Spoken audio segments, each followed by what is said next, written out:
खबर सीमांचल के सभी साथियों का बहुत बहुत स्वागत है। इस वक्त हमारे साथ इस्लामपुर में जाने माने चेहरे पॉलिटिक्स के समी खान साहब हैं, जो यहाँ के भावी उम्मीदवार भी माने जाते रहे हैं, लेकिन ये सीट कांग्रेस को मिलने की वजह से ये लेफ्ट के उम्मीदवार नहीं बन पाए। तो आज हम इनसे राजनीतिक हालात पर बात करेंगे, यहाँ के मुद्दों पर बात करेंगे। तो सबसे पहले हम इनसे ये बात जानना चाहते हैं, मोदी की एंट्री हो चुकी है यहाँ पे, उसके साथ साथ ओवैसी ने भी एंट्री मार दी है। AIMIM के लिए क्या है बंगाल की राजनीति में? देखिए, एंट्री तो कोई भी कर सकता है, जमहूरी मुल्क है, कोई भी अपनी पार्टी लेकर के किसी भी स्टेट में एंट्री कर सकता है, इलेक्शन लड़ सकता है।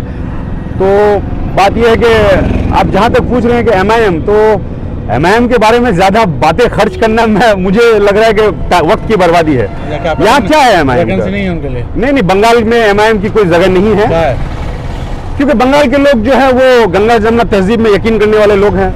यहाँ सेकुलरिज्म पे लोग यकीन करते हैं। और मैं एक ही बात कहूँगा कि बंगाल काजी नजरुल रविंद्रनाथ की सरजमीन है। यहाँ फिरका परस्त फितना परस्त ताकत के लिए कोई जगह नहीं है। जो भी हिंदू मुसलमान मंदिर मस्जिद दादरी बाबरी राम मंदिर की राजनीति करने वाले लोग, चाहे वो बीजेपी हो या MIM हो, ऐसे लोगों के लिए बंगाल की सरजमीन कभी भी उन लोगों को एक्सेप्ट नहीं किया और आगे के दिनों में नहीं करेंगे। अब अगर आप बोले कि ओवैसी साहब, तो भाई ठीक है, उनको अपनी पार्टी बढ़ाने का पूरा हक है, उससे हमको कोई दिक्कत भी नहीं है, होना भी नहीं चाहिए। लेकिन अगर आप कहें कि MIM का यहाँ बंगाल में क्या है, तो अभी तो कुछ भी नहीं है। आने वाले कई दशक तक यहाँ MIM का कुछ होने वाला नहीं है। फिर ये काहे एंट्री मारे हैं? किसी को मदद पहुँचाने के लिए?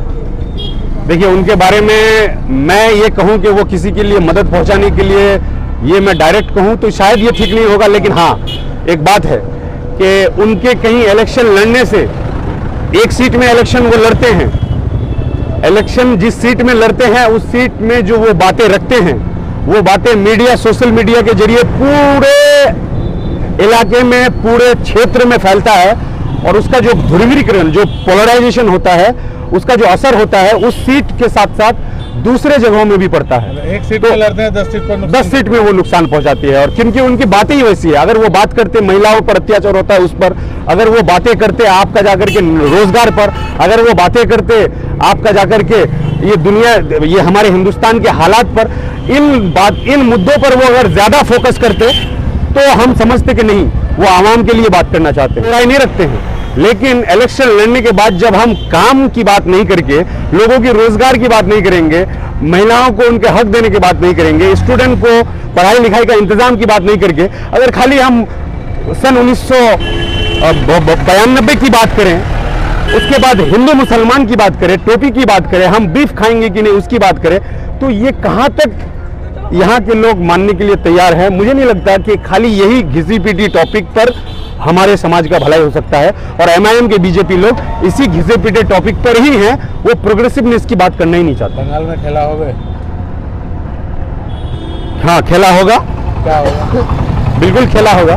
उन्हीं के भाषा में बोल रहा हूँ कि बंगाल में खेला होगा, और उस खेल में बीजेपी और TMC के लोग बुरी तरह हारेंगे, हार के चीत पात हो जाएंगे। वो खेला होगा। लेफ्ट के दिन लौटेंगे, ये कहना का मतलब है आपका? आवाम के दिन लौटेंगे। लेफ्ट के दिन लौटना मतलब आवाम के दिन लौटना, आवाम के दिन लौटना मतलब लेफ्ट के दिन लौटना। आवाम के दिन लौटेंगे, इन लोगों का दिन जाएगा तो आवाम के अच्छे दिन आएंगे, एक हिसाब से अगर कहें। ये थे समी खान साहब, जो राजनीतिक हालात पर बड़ी पैनी नज़र रखते हैं। ऑनलाइन ऑफलाइन जो है हर वक्त कुछ न कुछ रिएक्शन देते रहते हैं, और यहाँ के जो भी बर्निंग इशू है उन मुद्दों पर अपना विचार भी रखते हैं और सामाजिक कार्य भी करते हैं। लेफ्ट की राजनीति से जुड़े हैं TMC और बीजेपी। दीदी और मोदी के घोर आलोचक माने जाते हैं, लेकिन ये AIM को भी नहीं बख्शना चाहते हैं। इनका कहना है सेकुलरिज्म फर्स्ट है, यहाँ पर गंगा जमुनी तहजीब से कोई समझौता नहीं है। तो हम लोग उम्मीद करते हैं कि इस चुनाव में ये रंग नज़र आए और जनता अपनी सरकार चुने और इनकी उम्मीदों के हिसाब से सब कुछ हो। बहुत बहुत शुक्रिया आपका। इस्लामपुर से आज बस इतना ही। हमारे साथ जुड़े रहिए, बने रहिए, खबर सीमांचल देखते रहिए। Thank you. चलिए।